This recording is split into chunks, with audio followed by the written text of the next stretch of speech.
آمين. الحمد لله رب العالمين. آمين. الرحمن الرحيم مالك يوم الدين. آمين. إياك نعبد وإياك نستعين. آمين. اهدنا الصراط المستقيم. آمين. آمين. صراط الذين أنعمت عليهم. آمين. الخير المغضوب عليهم ولا الضالين. آمين.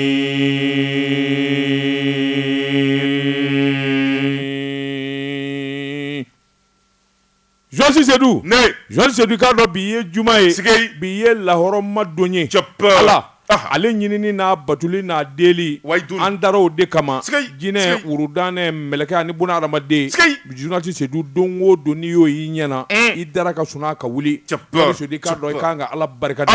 Ala barika dali ka tila k'a deli Journaliste i bɛ sa i k'a deli i bɛ sa i k'a deli hadamadenya dilala nin ko de kan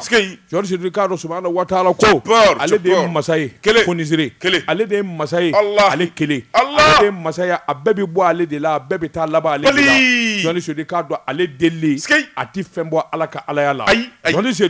subhanahu wa ta'ala masaba in masa min ka masaya ma kɛ maa ɲɛna min ma sigi maa fɛ min di wuli maa fɛ Journaliste k'a dɔn o de subhanahu wa ta'ala min ye diɲɛ da min ye lahara da min ye ya Rasulullah Muhammadu Rasulullah min y'o da Journaliste k'a dɔn nabiw min ye kiraw ye min ye ayiwa waliju ye min ye alimu ye Ala ye nin bɛɛ lajɛlen ka kira Muhammadu kanu kosɔn an b'a ɲini Ala fɛ Ala min n'a y'a ka kiraba in da k'a kanu a k'a kɛ kiraba in de kanu kama kiraba in a bonya kama Journaliste jamana min n'an b'a kɔnɔ an k'a ma ko Mali an sɛgɛnna an ɲanina an tɔɔrɔla Journaliste k'a dɔn taayɔrɔ tɛ yen lonyɔrɔ tɛ yen Journaliste nin bɛɛ lajɛlen kelen bɛ ka ɲɔgɔn sɔrɔ Mali la min bɛ se k'a wele o ye Ala kelen wallahi bi ka gɛlɛn dɛ bi ka gɛlɛn bi ka gɛlɛn sunkaloba kun bɔlen bɛ anw jɔrɔlen bɛ karamɔgɔ dugawu kɛ embargo ko in na Journaliste Seydou embargo in a kɔlɔlɔ a n'a wulikajɔ a nafa Journaliste a n'a kisi a n'a tanga a bɛ Ala de bolo Ala de b'a dɔn Journaliste k'a dɔn ayiwa min ye mɛlɛkɛ ko tɛ jinɛ ko tɛ bunahadamaden ko de don Journaliste k'a dɔn ko mana tɛmɛ bunahadamadenw ni ɲɔgɔn cɛ masa min bɛ se k'u fara ka bɔ ɲɔgɔn na o ye subhanahu wa ta'ala ye n'an bɛ fara ɲɔgɔn na don min Journaliste Ala k'an da k'Ala nafa ye embargo in a kɔ hɛrɛ ya Rabbi Ala k'o suru Mali kan a kɔ nafa Ala k'o di Mali ma a ko sebaya Ala k'o di Mali ma a ko kunnawolo Ala k'o di Mali ma Ala k'o k'a ka Ala kama Muhammadu ya Rasulullah min ye sababu ye Seydina Ali Seydina Badar Ali Seydina Boubacar Seydina Usmani barika kama Magani Madinɛ barika kama Kuresiw barika kama an b'a ɲini Alahu Taala fɛ Ala ka jamana in kisi Ala ka jamana in kisi ka jamanadenw kisi ka jamanadenw tanga ka jamanadenw sankɔrɔta ya Rabbi o se bɛ Alahu Taala Ala k'o kɛ dɔw kɛ lakanako la Asimi ka cidenw bɛ Russie dɔw kɛ Journaliste Seydou Poutine k'an dɛmɛ ami lakana bɛ Ala bolo wallahi Poutine ka dɔgɔ Ala kunkɔrɔ wallahi a ka dɔgɔ Américain ka dɔgɔ Ala ko la dɔgɔ sɛbɛ Ala de Chinois ka dɔgɔ Journaliste an b'an wakilu kɛ Ala ye an b'an kalifa Ala ma n'an y'an kalifa Ala ma a ka kalifa in minɛ jabaru kunnaja kunangoya tɛ min kɔfɛ ya Rabbi ya Rabbana duwawu sabanan kɛ n delila ka fayida fila d'i ma n bɛ segin a kan a fɔ sɔrɔdasiw ye a fɔ Mali sɔrɔdasiw ye ma o ma n'i bɛ mugu bonda la a y'a tulo majɔ n karamɔgɔ bɛna fayida gɛlɛ di a y'a fɔ sɔrɔdasiw ye a y'a enregistré a k'a ci u ma kɛlɛyɔrɔ la mɔgɔ o mɔgɔ n'i bɛ mugu bonda la faali de bɛ kɛ Ala diɲɛ don o don da dugu jɛ o jɛ a kɛra tiga kɛnɛ ye o a kɛra tigajala ye o tigakisɛ den fila bili da i k'a ɲimi tiga kelen Journaliste Seydou wallahi n ye n kale Ala la o don tile kɔni bɛ bɔ ka taa bin nɛgɛ t'i minɛ Wulibali belebele nka a don i tɛ fɛn sɔrɔ dɛ a don kɔni a don i tɛ fɛn sɔrɔ dɛ foyi t'i sɔrɔ nka i tɛ fɛn sɔrɔ dɛ ayi sɔrɔdasikɛ mana kisi ka d'aw ma Journaliste Seydou a fɔ silamɛw ye a fɔ dutigiw ye tu t'a la foyi t'a la Wulibali to dɛ belebele manca tɛ Journaliste Seydou a fɔ dutigiw ye anw ka fɔlɔfɔlɔ maakɔrɔbaw cɛkɔrɔbaw du o du bɛ yen taa o taa du o du kɔnɔ samiya t'o la tilema t'o la sa waati bɛɛ i mana taa cɛkɔrɔba o cɛkɔrɔba ka so kɔnɔ i b'a sɔrɔ jɛbara kelen bilalen bɛ yen je kelen fiɲɛ kɔrɔ i b'a ye fiɲɛ kɔrɔ i b'a sɔrɔ je bilalen bɛ fiɲɛ kɔrɔ wala a bɛ cɛkɔrɔba ka kala ka sen kɔrɔ Journaliste Seydou mɔɔw ɲɛna ko gansan don wa ayi masiri tɛ o belebele nafa min bɛ je kelen na mina dɔɔni via Allah dɔgɔtɔrɔ an kɛnɛya i sɔmina k'a fɔ maa o maa bɛ yen u ye poison de k'a kɔnɔ u ye pɔsɔni k'a kɔnɔ a kɛnɛ wari k'a d'a ma a k'a ɲimi a bɛ joli fɔnɔ yɔrɔ bɛɛ donkɔnɔ ni donkɔnɔ dun k'i ka je kɛnɛ ɲimi n karamɔgɔ de ko ten i bɛ joli fɔnɔ yɔrɔ bɛɛ belebele wulibali to dɛ Jean Seydou n ye nin di mɔgɔ ma Ala kama falaki belebele n ye nin di mɔgɔ ma Ala kama dɔgɔtɔrɔ nafa min bɛ je la a tɛ se ka ban an k'an janto ko kɔrɔ dɔw la laada dɔw bɛ yen an kana ɲinɛ olu kɔ an kana ɲinɛ dɛ maakɔrɔbaw kun t'u kunfɛ ayi an kɛra tubabuw ye maa min bɛ je k'a ka nana bi k'a dun o maa ka dɔgɔ k'a sɔrɔ nafa min bɛ je la a barika ka bon kosɛbɛ an k'u b'a fɔ de ko k'a bɛ impuissance bila mɔgɔ la Ala jaaw bɛɛ nkalon Jean Seydou Ala ka yafa n ma an ka cɛkɔrɔbaw u tun bɛ balo san 80 san 90 u bɛ kɔɲɔmuso furu u bɛ den wolo awɔ san 100 u b'a kɛ ko ɲɛni d'u ma Ala kama falaki ni maa min ye wari di a fɛlen Jean Seydou k'a dɔn i ye baraji sɔrɔ n'i ma wari di ne ye n da di Ala kama i mana bɔ a ka sinsin wari ci karamɔgɔ ma i b'a ci kalanden ka numéro la wari b'a sɔrɔ inshallah Jean Seydou n ka den nɛgɛ haya ma min bɛ dilan ne kan d'o ma nka n ka kisi n ka tanga Jean Seydou k'a dɔn kɔrɔti kana minɛ i bɛ gweni kelen dɔn wa geni i ye gweni kelen dɔn wa i bɛ gweni dɔn kɛ Jean Seydou barika bɛ gweni na dɛ barika bɛ gweni na cɛ caman bɛ si gweni sanfɛ hali n'i y'a kɛ dabakala ye i bɛ kɔrɔ ka daba in fili a kisɛ bɛ ban a kala ti tiɲɛ gweni furabulu a furabulu kurakuranin min bɔlen don n'i y'o tigɛ Jean Seydou n'i y'o tigɛ a kɔrɔnan tɛ dɛ tilebiyanfan tɛ dɛ o tigɛ dɔrɔn i k'a kɛ da kɔnɔ Jean Seydou ni Ala tɔgɔ in sabado n t'o f'i ye ni belebele ɲama tɛ dɛ jumɛn don nɛgɛ haya Ayatal Kursi don wa boni kɔrɔti Jean Seydou n'i sera k'i ko a la siɲɛ 3 dabali siri su kɔnɔ su 3 ka tugu ɲɔgɔn na n'i sera k'i ko a la nka nin bɛ k'a la nin bɛ k'a la nin bɛ k'a la fɛn 3 bɛ yen o bɛ k'a la n t'o f'i ye n'i ma o wari di yan karamɔgɔ Ayatal Kursi tɛ ani kulu ala n ko n t'o f'i ye ani kulu awuzu o 3 tɛ n t'o f'i ye dɛ n t'o f'i ye dɛ n t'o f'i ye dɛ Yasini bɛ k'a la n t'o f'i ye i bolo kɔrɔta Suratul Bakara silamɛw k'u bolo kɔrɔta Mali kɔnɔ Mali kɔ kan je donne pas o ye n ka gundo de ye ne bɛ fɛn sɔrɔ o la i ka kitabu ninnu bɛ min أعوذ بالله من الشيطان الرجيم الفاتحة بسم الله الرحمن الرحيم اللهم صل على سيدنا محمد عبده ورسوله الله لا شريك له الله لا شريك له يا ربي يا ربي ما منو غنيا ما يا ربي على كان يوم ما منو بانزو على كوسو يا ربي ما كينغا سروت سروي يا ربي اما ني سبحانه وتعالى ف على كان بدونزو على كان الاسلامو على كان كنا جا كنا غيات مي bana bɛ min na hami gwɛlɛ bɛ min na Jean Seydou k'a dɔn a taba ye Ala de ye a da Ala kun Jean Seydou ka di i ka ko kɛ maako ye n'i y'a kɛ maako ye i b'i ɲani i ti nafa i ti sɔrɔ k'a la Ala in de bɛ se a bɛɛ la la hawla wala quwwata illa billah lazim Allahumma salli ala sayyidina ayan ŋaniyaw siri ami Allahu la sharika lahu a'udhu billahi ami alhamdulillahi rabbil alamin Jeka pub k'a feerefɛnw lakodɔn Aïcha, écoute-moi. Tonton, e min ka teko ka bon. Ni mina i k'a lajɛ, n tɔgɔma tɛ Aïcha.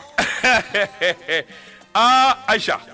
Aji Mohamed Ba Jara kutubu do belebele do dankɔrɔba in nɔngɔmalen bɛ Dugabugu dɛnɛ na a sigin bɛ cɛkɔrɔba ka golo kan k'a ka dugawu k'an ye a ka dugawu kɛ jamana ye hali n bala cogo bɛ di dɛ Jean Seydou ni taama ma jɔ Jean Seydou taamakɛla n'a ma jɔ bolo FIFA o ti jɔ Jean Seydou n bɛ n bolo bugɔ ka don n bɛ bɔ ni sɛbɛn ye sɛbɛn min n'u k'a ma Nouvelle Horizon ɲɛdankura o don maa min ye sɛbɛnni in kɛ a b'a de ko Toguna a Tarawele Toguna a Tarawele ko a k'i k'a dɔn wuli ka jɔn ni jateminɛ o kɛlen don président Asimu Goyita fɛ sabula min ye ɲininkali ye Jean Seydou k'a dɔn ka mɔɔw bɔ ko kalama parti politique b'o la société civile n tɛ ko yɛrɛ la i k'a dɔn damada nka ni jɔyɔrɔ b'i la jamana kɔnɔ min ye ko in deliya min ye Haut Commissariat des Nations Unies pour les réfugiés maa minnu bɛ n'u ye sigiyɔrɔ bila ka jamana wɛrɛ sɛgɛrɛ walima ka sigiyɔrɔ bila ka dugu wɛrɛ sɛgɛrɛ u faso kɔnɔ Jean-Claude Seydou k'a dɔn a bɛ tali kɛ ka ɲɛsin o ma jateminɛnaw y'a jira k'a fɔ maa min bɔlen don a sigiyɔrɔ la wolodugu mɔdugu ka taa sigiyɔrɔ wɛrɛ la 100 a bɛ maa 68 bɔ 100 sarada la Jean-Claude Seydou k'a dɔn o fanga ka bon min ye denmisɛnw ye o b'a la muso ka ca cɛw yɛrɛ b'a la Jean-Claude Seydou o k'i bɔ yen min ye abadɛmɛtɔw ye Jean-Claude Seydou k'a dɔn nin bɛɛ lajɛlen ka kumakan bɛɛ jamana yɛrɛ bɛ laseli min na a n'a bɛ dabolo min na nin bɛɛ lajɛlen b'a la a ko min ye Asimu Goyita ye a hakili b'a la Jean-Claude Seydou k'a dɔn wulikajɔw ani gwɛlɛmisɛnnin caman de bɛ jamana kɔnɔ jango jamanaden dɔw bɛ yen Jean-Claude Seydou k'a dɔn olu kɔni kelen bɛ k'u gere don bɔgɔ la murutulen don Jean-Claude Seydou k'a dɔn an ma fɛn sɔrɔ sigiyɔrɔ t'anw na taayɔrɔ t'anw na an jatelen tɛ jamana kɔnɔ o damanda de kɛ n bɛ dusumakasi ye olu faralen don ɲɔgɔn kan ka mankan bɔ fa bɛɛ lajɛlen la sɛbɛnnikɛla ko min ye a bɔ premier ministre ngana ye Choguel Kokala Mayiga Jean-Claude Seydou k'a dɔn o faso yɛrɛ du n'o ye M5 RFP ye olu yɛrɛ ka mankan de barika bonyana bi ka tɛmɛ fɛn bɛɛ lajɛlen kan sabula u ka kuma misɛnnin cayara so ka d'u ma n'i y'a ta k'a lajɛ premier ministre kɔrɔ dɔ b'u cɛ la Modibo Sidibe Cheikh Umaru Sisɔgɔ min ye Koniba Sidibe maître Mohamed Ali Bacili madame Si Kayatou So min ye Alu Dukure u ka ca Jean-Claude Seydou k'a dɔn a caman bɛ maa kalanninw don minnu ye fanga kɛ jamana kɔnɔ ka tɛmɛ minnu bɛɛ lajɛlen fana da genen bɛ Choguel Kokala Mayiga la n'u tɛ ɲini k'a dun kabini o kɔni kɛra sa premier ministre kɔni ye wulikajɔ boloda Jean-Claude Seydou a ti ɲɛ fo ka kaara jɛngɛ dɔɔni maa dɔw ka fara kow kan n'o ye jamana a k'a dɔn a wulikajɔ n'a cɛsiri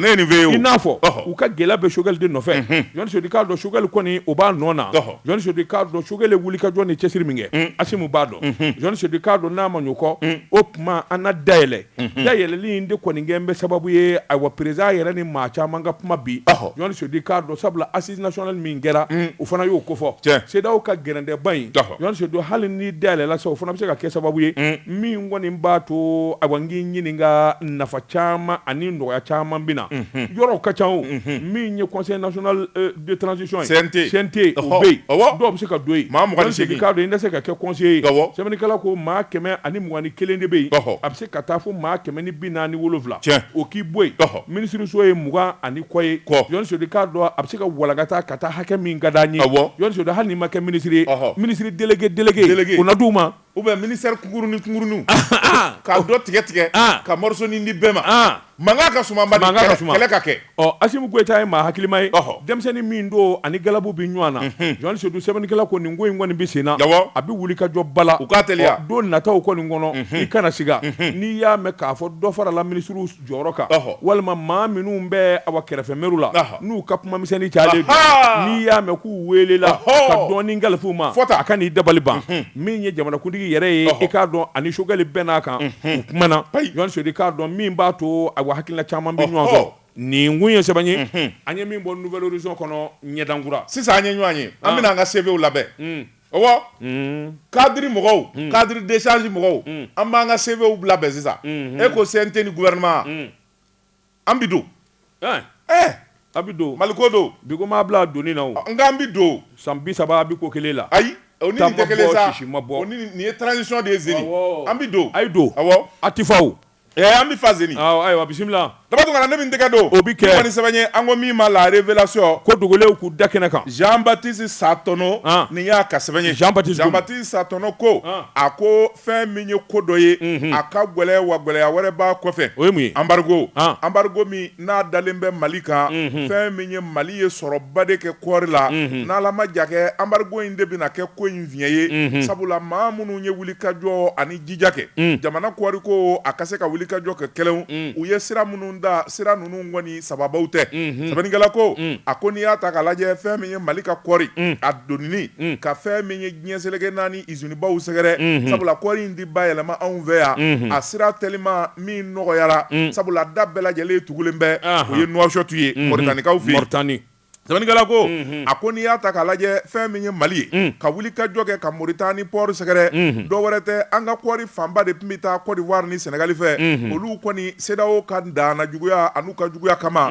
datugura sɛbɛnnikɛla ko fɛn min ye kɔɔri ye a tɛ se ka bɔ o tuma fɛn min ye Mali faamaw ye u y'u kunkolo munumunu ka yɔrɔ min lajɛ n'o dayɛlɛlen bɛ o ye Mali ani Mauritanie cɛ ye sabula Nouakchott-kaw ka port min bɛ ni batobaw bɛ jɔ a da la an ka kɔɔri bɛ don o kɔnɔ a bɛ taa feere nanzara jamana kan sɛbɛnnikɛla ko o baara bɛɛ lajɛlen daminɛna février kalo tile 25 tɛmɛnen fɛn min ye an ka jamana faamaw ye délégation wulila min ni ministre Modibo Keita sɛnɛ ministre ale tun bɛ Nango Dambele CMDT ɲɛma Youssoufou Traoré CMTR n'o ye Conseil malien des transporteurs routiers ye olu taara fɛn min ye camion ye ka t'u bilasira a don camion 53 olu de ye sira ta a don fɛn min ye kɔɔri mugu ye a muguninjɛ tɔnni 1600 o de b'a kɔnɔ min ye Nouakchott port ye n'u y'o magwɛ ministre des transports ani fɛn min ye ministre de l'agriculture directeur général des douanes CMDT PDG fɛn min ye docteur Nango Dambele ale min ye Mali kɛ premier kɔɔri la ɲina Nango barabatini Nango Dambele Nango a mangɛnɛ ji ma bɔ n'o tɛ an ye min kɛ ɲina an kun b'o triplé de nin jubaju ye cɛ min ye i y'o dɔn wa ministre seul le ministre jumɛn de l'agriculture Modibo Keita Modibo mana Nango sɔrɔ ye wa Modibo est venu trouver que Nango dirige déjà CMDT Modibo ko CMDT ne tile la n'a ma fɔ ko nin kɛra ni ma dɔ fa a y'o fɔ Modibo y'o fɔ ni ma ta Modibo ka dabada la ale farafinna bɛɛ Mali kɛra premier de kɔɔri la ɲina grâce au ministre de l'agriculture Modibo Keita Nango ko nin daw à la technicité de Nango il faut ajouter Nango est là la CMDT ça fait combien d'années et de la kaniya CMDT tiba ye Nango de Nango kuna de jara sa n'a kuna jara a ye san joli kɛ il a été ministre directeur ni ministre b'i bolo min b'i kow ɲɛdɔn i bɛ taa fo fɛ ça c'est à l'actif du ministre de l'agriculture Nango de bi ministre de b'a bɛɛ sama ka taa Nango yɛrɛ kɔni tɛ ko bɛ tila k'a ba k'a to sunan na sɛbɛnnikɛla ko a ko fɛn min ye Mali kɔɔri ye a donnini ka jamana wɛrɛ magwɛ gɛlɛyaba de b'a la bi sabula Nouakchott sira min n'an y'o ta n'i ye sira jɛnya lajɛ ka sira cogoya lajɛ ka port yɛrɛ fanga lajɛ n'o ye Nouakchott port fanga ye n'an ko an k'an ka kɔɔri donni dɔɔni nin cogoya in na ka taa n'a ye fɛn min ye Nouakchott port la n'Ala ma ja kɛ 300 jours an b'o de kɛ n'o ye tile 300 ye san kelen an bɛ ka ɲinan da donni o ye kobanda ye o ti ban sɛbɛnnikɛla ko a ko n'i y'a ta k'a lajɛ fɛn min ye laginɛkaw fɛ yen da fɛnɛ yɛlɛlen bɛ dɔɔni bɛ ka salo ka taa nka an bɛ don min ko bi min de ka ɲi Mali ma ni embargo kɔni sera ka wuli an ye nin kɔɔri baden min sɔrɔ kɔɔri bɛ taa teliya la o tuma a bɛ feere teliya la sɛnɛkɛlaw sigilen bɛ k'u ka wari min kɔnɔ n'o ye kɔɔri wari ye o bɛ na sɛbɛnnikɛla ko a ko n'i y'a ta k'a lajɛ mun de kɛlen bɛ ka gɛlɛya yɛrɛ don Mali ani Nouakchott o sira ni ɲɔgɔn cɛ a ko danna juguya ani fɛn min ye kɛwale jugu dɔw ye olu fɛnɛ nalen bɛ ni gɛlɛya ye sɛbɛnnikɛla ko a ko hali kɔɔri dɔɔni min bɛ taa Nouakchott n'an ko ala deli baden k'a mɔ ka go n'a sara kun kelen an tɛna sigi ye sabula fɛn min ye jɛjugu dɔw ye olu kɛlen bɛ ka wuli ka jɔ ani baara jugu daminɛ Mali ni Nouakchott cɛ sira ni o fɛnɛ bɛ se ka datugu cogoya min na an ka kɔɔri ka gbala dabangama don sɛbɛnnikɛla ko a ko n'i y'a ta k'a lajɛ gɛlɛya min n'a b'a fɛ ka don Mali ni Mauritanie cɛ ni fɛn min ye jamana janfabaw a n'a sekɔrɔba cɛbaw ye olu donnen bɛ janfa in juguya la dɔ wɛrɛ tɛ an ka kɔɔri ye taali min daminɛ Mauritanie o de dɔmi don sabula n'i y'a ta k'a lajɛ Faransi jigi b'a kan k'a fɔ ni kɔɔri sera Sénégal wala n'a sera Côte d'Ivoire direct a bɛ taa Faransi nka n'a taara Mauritanie Mali sago de b'a la sa jamana o jamana y'an ja min mana sɔgɔn sɛbɛn k'a la an b'an ka kɔɔri feere o ma ni ka taa an ka sira fɛ sɛbɛnnikɛla ko n'o kɛra miliyari kɛmɛ caman bɛ ani miliyari ba caman bɛ kɔɔri bayɛlɛmalen kɔfɛ Faransi b'o jɛ o bɛna kɛ gɛlɛyaba de ye Faransi jamana kan o tuma an ka fɛn bɛɛ lajɛlen kɛ Mali ni Mauritanie bɛ se ka bila ɲɔgɔn na cogoya min na an k'o fɛɛrɛ tigɛ janvier kalo tile 17 san 2022 fɛn min ye maa 7 ye o su yera Mali ni Mauritanie dancɛ la o yɔrɔnin bɛɛ fɛn min ye Faransi sɔrɔdasiw ye u ye Mali armée jalaki k'a sɔrɔ nkalon kuma armée yɛrɛ ma surunya yen na janko u ka taa nin ɲɔgɔn na maa fa sɛbɛnnikɛla ko armée bɛ terrorisiw kɔ u bɛ bamanjiw kɔ Marebugu Gire ani fɛn min ye Nara kɔnɔna na mun bɛ t'u se Mauritanie frontière la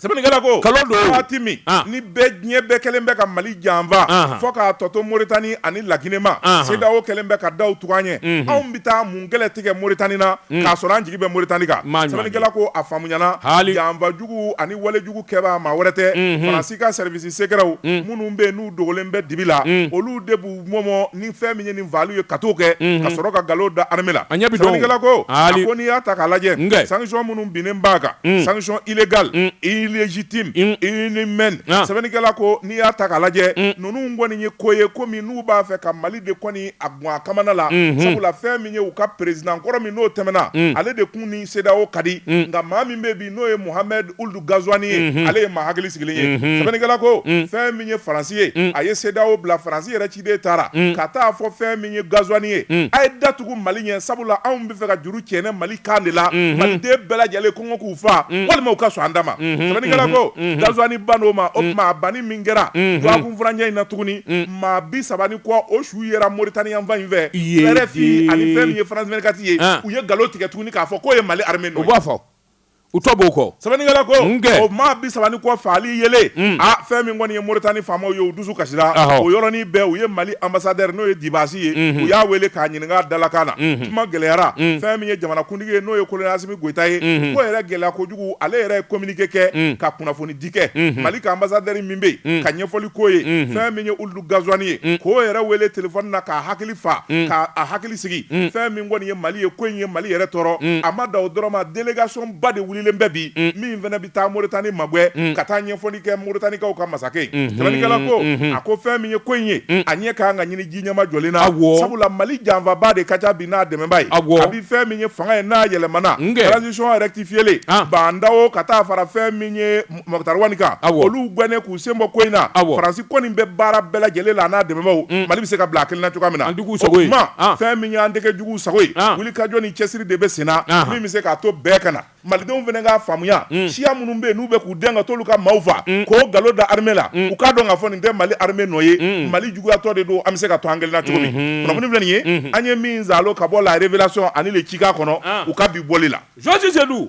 taamaden ka minɛn mana girinya cogo o cogo an n'u fɔ o sɔrɔ yɔrɔ bɛ sɔrɔ minɛnw na siga t'a la wali Sedou k'a dɔn n bɛ n bolo bugɔ ka don n bɛ bɔ ni sɛbɛn ye sɛbɛn min n'u k'a ma l'indépendant politique kɛlɛ politique juguya wali Sedou a bi madaden walima n'i ka ko yɛrɛ de banna a bi sɔrɔ ka ban n'o tɛ ni se b'i ye a ti ban n ye min f'i ye RPM ko la Georges Sedou k'a dɔn a dalen filɛ kɛnɛ ka tantara maître Baber Gano Musa Temeni Georges Sedou k'a dɔn u ko min ye kɔsɛn in na sariyatigiw ye jo min di ayiwa Boubacar Tereta ma u ye kuma in mɛn Georges Sedou k'a dɔn sariyatigiw u t'u jalaki u ti ayiwa ba u ka kuma ma nka min kɔni fana se b'u ye o de ye ka kiiri kura boloda Georges Sedou k'a dɔn min b'a to ayiwa Tereta ta bɛ kɛ nkalon ye a ma dabɔ o ye appel ye n ye mun f'i ye n y'a f'i ye ko nin ye ko daminɛ ni ko ban i ye nin fɔ dɛ n y'a f'i ye dɛ i ko RPM ko a yobo yabara wa nin y'a bannen de ye a kɛra musokɔrɔba npogo ye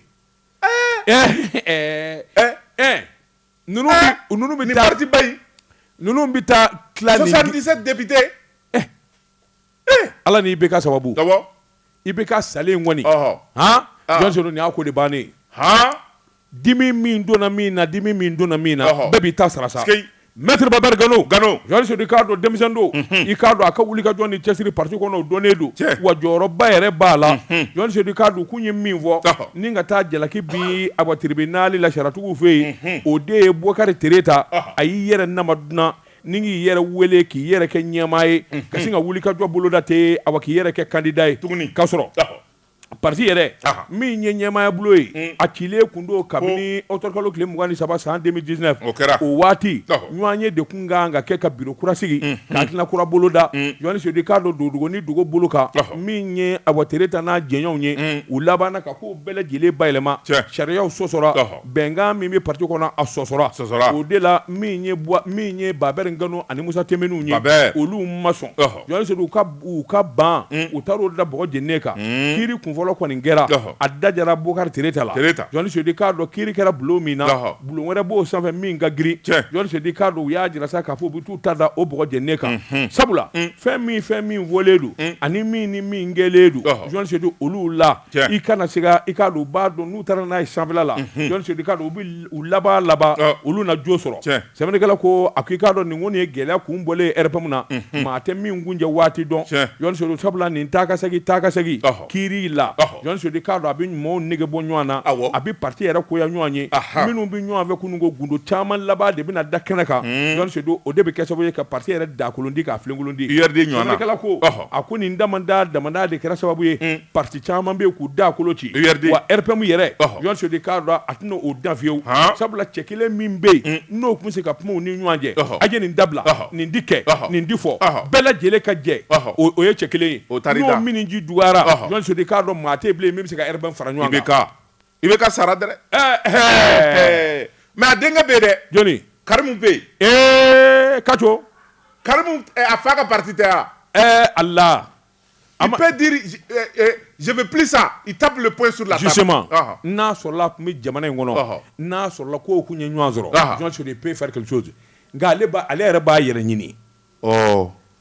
jikalan fila tɛ se ka ɲɔgɔn sɔrɔ yɔrɔ n'ale b'a yɛrɛ ɲini ale bɛ jamana kɔ kan i ka jɔn ni ayiwa kodama min b'ale nɔfɛ c'est trop baara gɛlɛyara n'ale ma se ka b'o la fɔlɔ baara tɛ se ka kuma baara gɛlɛyara bon maa kelen min bɛ yen n'o tun bɛ se ka kuma ka ko in sigi kala kan o ye Bika muso ye Tante Amiya bon Ami ma kɛ maa ale ma kɛ maa cɔrininba ye ale kɔni a bɛ yen fɛ a bɛ yan fɛ a bɛ yan fɛ ale ma kɛ maa cɔrinin Ami ta kun ka jugu koyi ale bɛ fan fila bɛɛ de taama ka tila k'a bɛɛ ɲami i bɛ k'a kelen président ye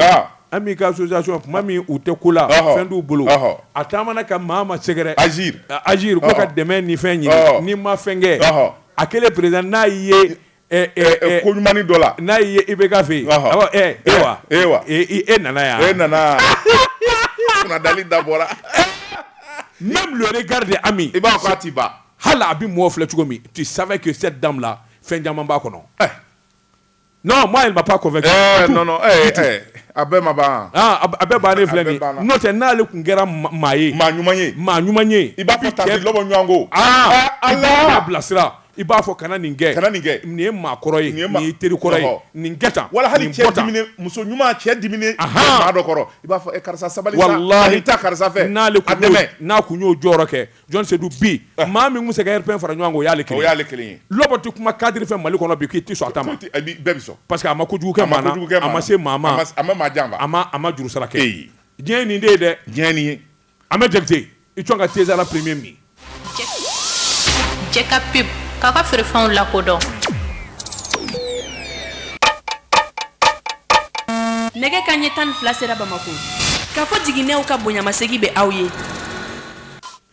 Jɔsi Sedu n bala cogo bɛ di dama tun kana ne bɛ n tɛgɛ don o bi kɛ ni sɛbɛn ye an ko min ma indépendant fasiriba n'o ye Masire Jɔpu ye nin y'a ka sɛbɛn ye Masire ko an ale ni Laya u kumana lakanako kan an n'a fila fara ɲɔgɔn na a ko fɛn min ye sɛgɛ ka sɛden da o ye kɔrɔlen ye nka k'i sigi sɛ kulukulu k'a ka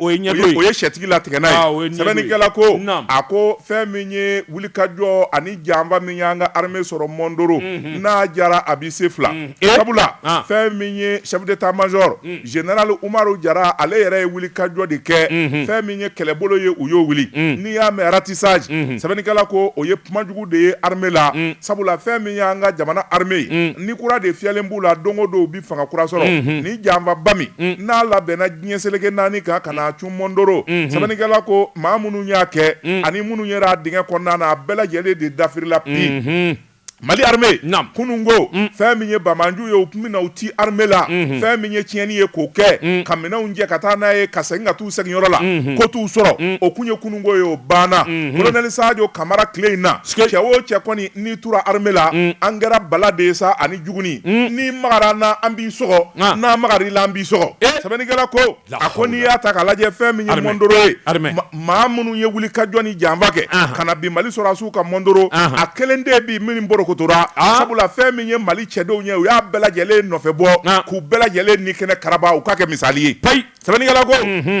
a ko n'i y'a ta k'a lajɛ fɛn min ye Mondoro kɛlɛ o tɛmɛnen kɔfɛ a ko n'i y'a ta k'a lajɛ tile damadɔ plan Maliko opération kɛlɛtigi chef d'état-major armée nationale olu ye wuli kajɔ ani jija daminɛ fɛn min kɔni ye terrorisme ye min ju yera ani min ju kɔni n'olu ma se ka dɔ o de ka ca sɛbɛnnikɛla ko kɔnɔ ni dugaw ni wɔrɔw ye min dun o ka ca sɛbɛnnikɛla ko kisɛ yɛrɛ ye dɔw yɛrɛkɛ tasuma ni fɛn min ye mugu sisi ye dɔw tor'o la olu yɛrɛ kɔni ma se ka da sɛbɛnnikɛla ko an bɛ don minɛ ko bi fɛn min kɔni ye kungokolow ye k'u mɔmɔ maa ninnu tɛmɛna sira o sira fɛ armée bɛ k'a bɛɛ lajɛlen mɔmɔ sabula u sigara tu o tu nin na k'a fɔ u bi sɔn ka kɛ yan armée ye gɛrɛw kɛ yen sɛbɛnnikɛla ko a ko fɛn min ye Mondoro kɛlɛ o bannen kɔfɛ fɛn min ye Mondoro ye u kɛlen k'a dafɛla bɛɛ sasa k'a maajugu bɛɛ lajɛlen mina ni k'u ni kɛnɛ karaba fɛn min ye Mali armée a chef d'état-major ka fara ministre kan a ko aw tilara wa u ko an tilara wa a daminɛna sisan de a bɛ tɛmɛ ni baara ye kungokolo min bɛ ani Mondoro cɛ Wagadu kungokolo o de cogoya bɛ fɔ ka caya k'a fɔ Bamaju bɛ yen a y'a fura sɛbɛnnikɛla ko a fɔ ko a y'a fura o y'a sɔrɔ Mali sɔrɔsidenw cɛŋanaw u kɔrɔtɔlen don u bi min ɲini o y'o de ye u y'u kɛ tu kan sɛbɛnnikɛla ko u y'u kɛ tu kan u kɛlen tu kan fɛn min ye Bamajuw ka daga min bɛ yen u y'a salo fo ka taa Moritani frontière la a ko n'i y'a ta k'a lajɛ terroristes dogolen bɛ yɔrɔ o yɔrɔ la u ye yen bɛɛ lajɛlen mɔmɔli daminɛ sɛbɛnnikɛla ko mɔmɔli kɔni kɛra sababu ye u sina ka bali ka mobili 4 ye olu bɛ ka kɔsɔ digi t'u ni ɲɔgɔn cɛ o yɔrɔnin bɛɛ lajɛlen wobow u y'olu ni kɛnɛ karaba sɛbɛnnikɛla ko i ko mobili 4 i ye wobo 3 de fɔ a dafa wobow naani dafara u ye misili fili ka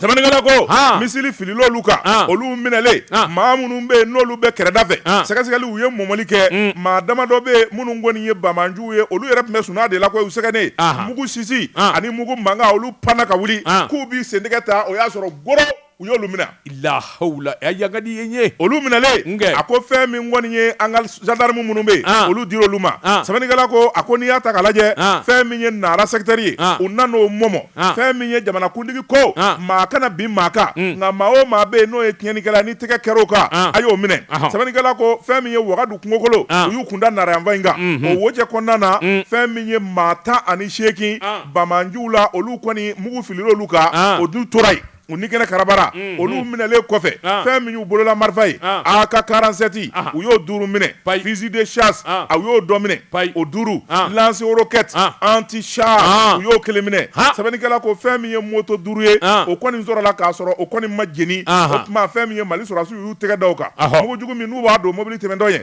u k'o de ma EIE u y'o camanba de sokelen tun bɛ yen u y'a bɛɛ lajɛlen salo ni k'a détruire ka tɛmɛ n'u ka sira ye sɛbɛnnikɛla ko a ko n'i y'a ta k'a lajɛ donso dɔw fana tun bɛ ɲɔnɔ kungokolo kɔnɔna na olu tun ka dantɛmɛwale o juguyalen bɛ i n'a fɔ Sinɛ n'a ɲɔgɔnnaw o donso jugu dɔw bɛ marifa minnu b'olu bolo o mina n'olu la o sigida denw ka se ka lafiya cogo min yɔrɔ dɔw la fɛn min ye mugujugu ye Bajangara fanfɛla in na o camanba de minɛna Bamajuw la terroriste maa 5 minnu kun ka baara tɛ dɔwɛrɛ ye ka bɔmu don sɔrɔdasiw tɛmɛntɔ ɲɛ olu minɛna n'o tɛmɛna ka bɔ yen Sevare ale kɔni fanfɛla in na fɛn min kɔni ye kɛlɛ dɔ ye o kɛra dugu min bɛ n'u b'a fɔ a ma ko Karige o kungokolo kɔnɔna na fɛn min ye Mali hélicoptère ye u ye Bamajuw bunde ye caman fɛnɛ o tora kɛlɛ la ye sabula fɛn min ye terroriste maa 20 ye u y'o f'a ye n'o tɛmɛna ka bɔ yen fɛn min ye maramafɛnw ye u bolila ka taa k'a bɛɛ lajɛlen fililen to u yɛrɛ ɲini dɔ Mali armée y'a mobili a kisɛ a bɔmu u y'a bɛɛ lajɛlen de salo ni ŋana n'a ye u ma tila dɛ u tilara k'u kunda yɔrɔ min kan o ye dugu min bɛ yen n'u ye Pisa ani Bayi o ye Bangasi mara ye o yɔrɔnin na fɛn min kɔni ye wulikajɔ u y'o kɛ fɛn min ye donso marifa 66 u y'o sɔrɔ yen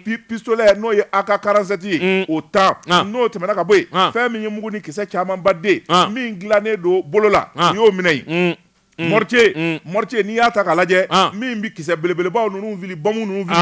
u y'o mortier min bolola dilannen don u y'o caman zalo ye o yɔrɔnin bɛɛ chef d'état-major ko Sikaso fanfɛla in na yala mun de bɛ yen a ye karaw k'a la sɛbɛnnikɛla ko kungokolo min bɛ yen n'o bɛ Mawu ani Bura ni ɲɔgɔn cɛ sɔrɔdasiw y'o bɛɛ lajɛlen mɔmɔ fo ka don Kucala kɔnɔna na Buguni ka n'a fara fɛn min ye Kulukoro mara kan nin dɔgɔkun furancɛ in na Mondoro kɛlɛ kɔfɛ u ye nin bɛɛ lajɛlen don fana sɛbɛnnikɛla ko a ko n'i y'a ta k'a lajɛ fɛn min ye Bamaji jugu minnu fana bɛ yen n'o ye jesimu ye olu de ye communiqué kɛ k'a fɔ olu de kun ye attaque kɛ fɛn min ye Mondoro a ko n'i y'a ta k'a lajɛ Mali sɔrɔdasiw ani fɛn min ye bamanji wɛrɛ minnu bɛ yen olu bɛɛ lajɛlen de ye ni maa ninnu ngoroni daminɛ o nana kɛ sababu ye maa 40 jesimu na u y'o ni kɛnɛ karaba kunna siniko ni kunuko kɛlɛ banna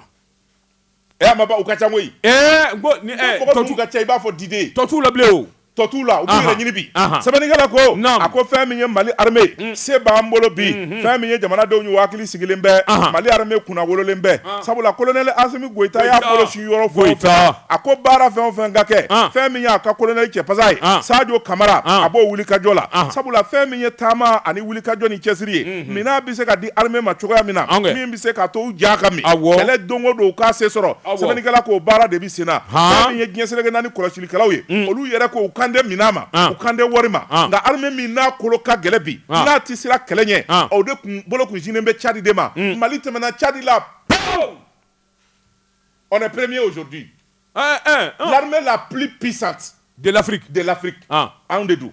minɛn tɛ dɛ wari tɛ dɛ mais ni ko gɛlɛyara kɛlɛ gɛlɛman armée min bɛ se k'a gagner bi c'est le Mali n bɛ sɔn ka taa n kɛ Faransi kan sabali dɛ bombe atomique bɛ Faransi wallahi bombe atomique 250 de bɛ Faransi bolo Ala ka ni ci dɛ wa n b'u invité n b'u invité kɛlɛ la a bɛɛ la Ala de non n ja gɛlɛyara o sabali sa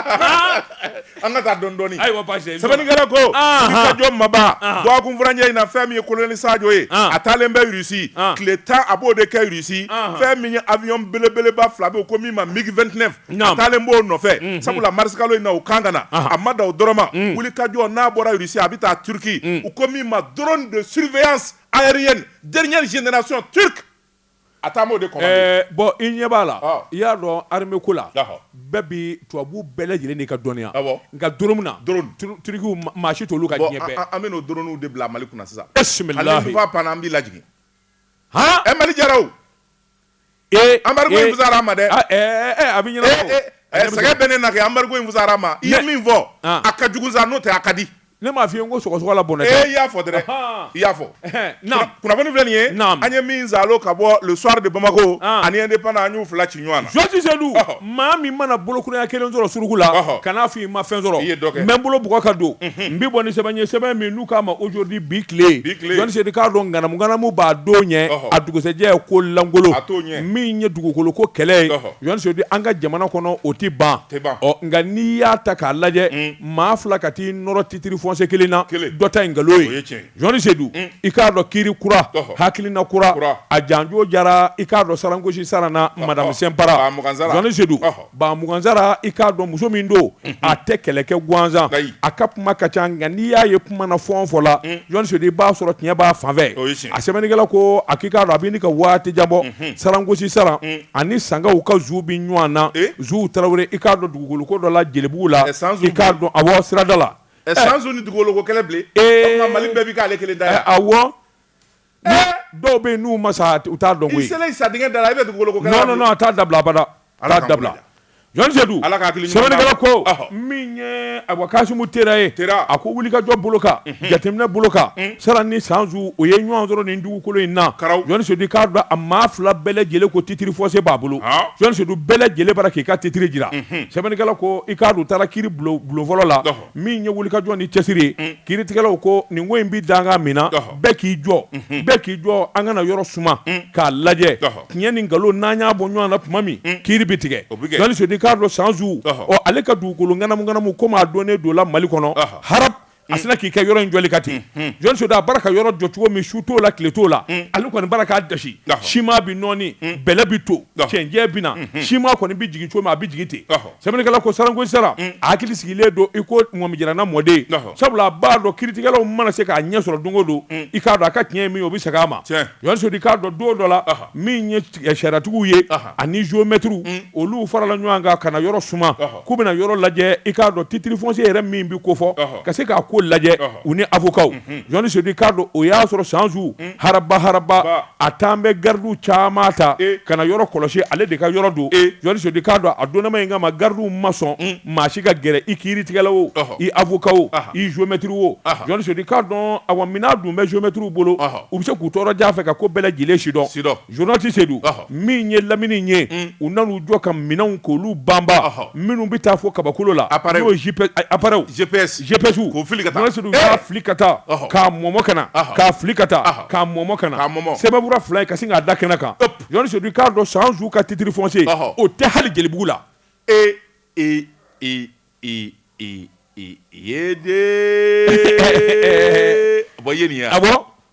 titre min bɛ Sanzu bolo c'est-à-dire yɔrɔ in tɛ dɛ a tɛ hali yan nɔ a tɛ hali commune na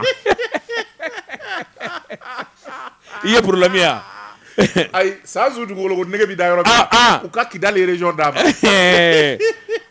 Jean Seydou o bɛɛ ko tɔgɔ la topographe ngana minnu bi jamana kɔnɔ topographe ayiwa so saba olu de taara ko in lajɛ olu tɛ foyi suma dugukolo sanfɛ k'u b'o majɛ Jean Sedi Cardo olu nana jaabi bɔ ka taa di kiiritigɛlaw ma avocat ani tribunal administratif ninnu bɛɛ lajɛlen kɛlen ka jaabi sɔrɔ titre foncier min n'u y'a suma k'a lajɛ sarangosi saran ta don bi a ta don sini Jean Sedi Cardo o yɔrɔ bɛɛ i k'a dɔn kiiritigɛlaw ko san kun bɛ min nɔfɛ o ye nin ye Sanzu dun a ye wari min don yɔrɔ in na ka ban ko ale ta don nkalon kan a kasabi ka ca Jean Sedi kana siga saratugu namara tɛ yen taa kana tɛ yen k'a da kolondi k'a filenkolondi hala bɔgɔ u b'a cɛ ka bɔ yen nin kun ye sɛbɛn ye jo b'a la nin kun ye sɛbɛn ye an ye min bɔ aujourd'hui kɔnɔ a ka bi bɔ la Sanzu ye maaw tɔɔrɔ dɛ cɛkɔrɔba ye a ye maaw tɔɔrɔ dɛ ne kɔni t'a dɔn a ɲɛɲini ne de don dugukolo ko la wa mun ba taara dugukolo bɛ Sanzu bolo a n'a ye immeuble halisa maaw t'i lafiya dugukolo jango a kɛlɛlama a kɛlɛlama a b'a bɛɛ sɔrɔ kɛlɛ kan ta nin ye hɛrɛ an na goya la sa o mɛnna n ka ko la ani n tora n ka ko la u bɛ ɲɔgɔn da fɛ ani muso min bɛ ɲɔgɔn na sara mana jogo sɔrɔ sara n t'o bila dɛ sara Dababugu sara Nfabugu sara sara n kɛlen ka jogo sɔrɔ a t'o bila dɛ Ahmed Jakite an ka Tezara premier Jɛ ka pib k'a ka feerefɛnw lakodɔn i bɛ laban ka sa dɛrɛ kana siga bɛɛ bɛ laban Ala bolo o tuma an ka Ala ɲini an ka wari to yen o de ka ɲi Bala jogo bɛ di Jean Seydou n bɛ n bolo bugɔ ka don n bɛ bɔ ni sɛbɛn ye sɛbɛn min n'u k'a ma aujourd'hui maa min ye sɛbɛnni in kɛ a tɔgɔ de ko Saka Dumbiya Saka ko a k'i k'a dɔn duwakun kelen sugandilen don cakɛda min y'a ka baara ɲɛdɔn n'o ye awa Semapi a directrice de ye madame Bokumu Fatumata Siragata Traoré madame Bokumu Fatumata Siragata Traoré cɛsiri ani wulikajɔ min bɛ se k'a to jamanadenw bɛ nafa sɔrɔ duwakun kelen Mali fɛn minnu dilala malidenw fɛ fɛn minnu dilala usine tigiw fɛ mɔgɔw y'u sigi ka fɛn min miiri u k'o de ma tubabukan na made in Mali dilannen Jean Seydou Mali entreprise jango jamanaden minnu bɛ ayiwa an ka fɛn dilannenw kanu Jean Sedi Cardo fo a ɲɛ ka dɔn a baara ka bila sen kan a ɲɛ ka dɔn jɛsɛnna ni jamana bɛɛ la duwakun kelen dalen don k'a daminɛ kalo tile 14 ka taa bila a tile 19 centre de promotion propriété industrielle o k'o de ma Semapi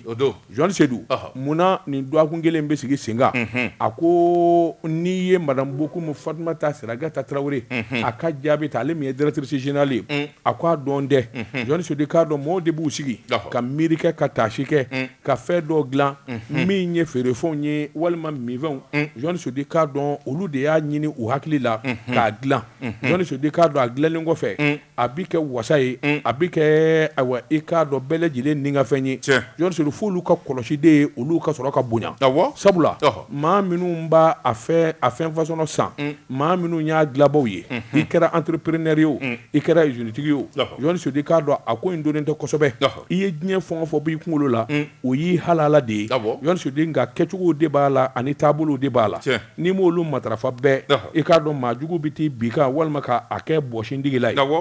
a ko n'i y'a ta ka lajɛ dɔgɔkun kelen in dalen don o de kama Jɔni Sodi k'a dɔn jamanaden bɛɛ lajɛlen ka se k'a ɲɛdɔn baarakɛlaw maa cɛsirilenw minnu bɛ ko b'u kunkolo la Jɔni Sodi k'a dɔn olu ka nafa min ye consommateurs ye olu fana bɛ nafa sɔrɔ cogo min k'a dɔn min ye nin cakɛda in ni nin cakɛda in ye olu de y'a baara kɛ Jɔni Sodi k'a dɔn a ko kurubungarili min ye premier ministre Choguel Kokala Mayiga ale y'a jira k'a fɔ nin bɛɛ n'ale ma kosɛbɛ wa a yɛrɛ b'a sogo doni ka taa kɛnɛ kan Jɔni Sodi a ko n'i ye kota k'a lajɛ min ye madame Bokumu Fatumata Siragata Traoré Jɔni Sodi k'a dɔn nin fɛn damadɔ de bɛ jamana in jɛ k'a sɔrɔ nafa min b'a la ni sɔrɔ min b'a la Jɔni Sodi kelen k'i ka baara kɛ k'i ka wɔsi kɛ dɔ kan'a fɔ k'a b'o bɔsi la o ti ɲɛ o de la min ye semapi ye ale kelen bɛ ka dɔgɔkun kelen sigi ɲɛfɔli la ani ɲɛdɔnni na jamanaden bɛɛ lajɛlen Jɔni Sodi k'a dɔn min ye Siragata ka kuma in ye wulibali don e m'a ye hali n'i ye jagokɛ fɛn dɔ ta k'a dilan ka na n'a ye jamana kɔnɔ n'a kɛra sanga ye kopi u sin ka taa dubili ka taa dilan ten a kopi bɔ e ma tezara ye k'i ta in na gosi tezara kopi bɔ ko tezara page jɛma o tɛ tezara i m'a dɔn nin ye n ko binganikɛlaw de bɛ Mali kɔnɔ o tɛ tezara ye c'est à dire que i b'i ka ko dilan i kunkolo la i b'i ka ko dilan walima ka t'i ka ko ɲɛɲini n'u y'a ye o bɛna ka sanga sɔrɔ dɔrɔn dɔ bɛ se ka taa bamayɛlɛmali kɛ ka na don i sen kɔrɔ mais justement wa n'i ye ko min kɛ n'o ɲɛna bɛɛ bi don o la Telimani lajɛ kɛ e de fɔlɔ ma na Telimani cɛ in ka kuma ye mais bɛɛ donna a la bi dɔw yɛrɛ bɛ se ka moto san dɔrɔn u kɛra Telimani ye ce n'est pas normal bon e ma ye a bɛ fɔ a bɛɛ ma ko Telimani k'a sɔrɔ Telimani tɛ moto taxi Telimani ani moto taxi tɔw u cɛ ka jan kelen tɛ ça c'est des professionnels minnu bɛ k'a kɛ ko juguya sisan o de ye copie ninnu ye merci i b'a don Damatɛmɛ ne min tɛgɛ don o bɛ kɛ ni kɔni sɛbɛn ye an ko min ma la révélation ko dogolew k'u da kɛnɛ kan fɛn min ye Numukɛ Konare nin y'a ka sɛbɛn ye a ko mun Nuhum Konare ko a ko fɛn min ye Kati an ka taa Kati nin kamalen nin kɔni da ye ni juguya da ye sabula maa min n'o kun y'a ta baara la san caman a bilalen ka bɔ baara la fɛn min ye ekɔliso ye a ye ta don ekɔliso la ka tila ka taa ni 1,3 ye ba